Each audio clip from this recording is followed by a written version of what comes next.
Hello and welcome to another LEGO Train MOC showcase video. This is another Thomas character, and it is Fergus, the railway traction engine.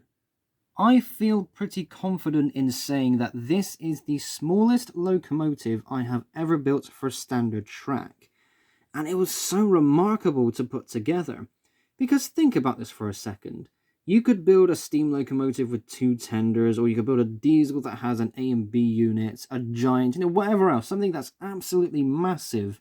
And that could take you a day to figure out just to design it, it could take however long you want.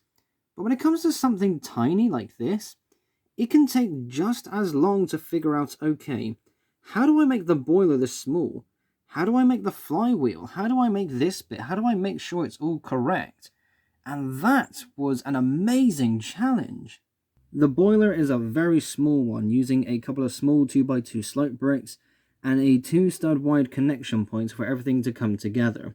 Now that was actually a really funky thing to build because, I've never made something so small before.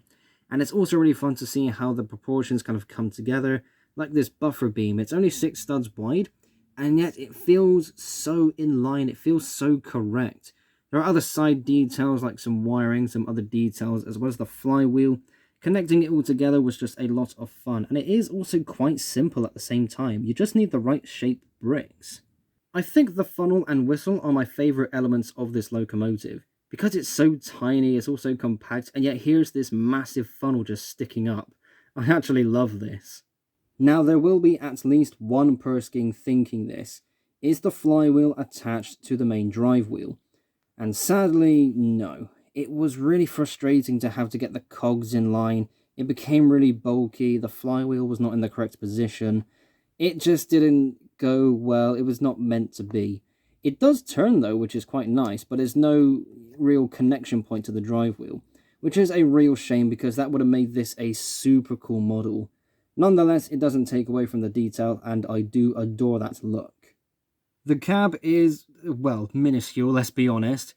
I don't really have space to stand a minifigure in there, which is why there isn't one. There is a tiny coal bunker, which is actually quite cute, and I could have cheated by using one of those big single buffer pieces, but a brick-built buffer beam with a separate magnet was absolutely the way to go. And this looks really weird with anything behind it, because it's so tiny.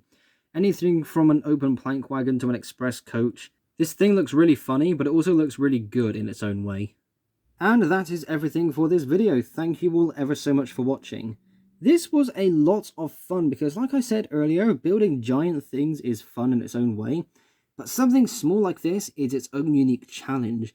And I do encourage people to have a look at some tiny locomotives out there because you can pack so much detail in a model that is so tiny.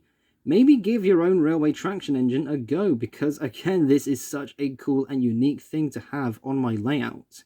So thank you all ever so much for watching. In the description you can find a link to my Discord server where you can chat with like-minded fans of LEGO trains and Nerf blasters. Also in the description you can find links to my Instagram and Flickr pages for some sneak peeks and behind the scenes action. Keep an eye out on my community tab for polls and updates. Thank you all ever so much for watching. Be sure to like and subscribe if you haven't already. I will see you all in the next episode. Bye bye.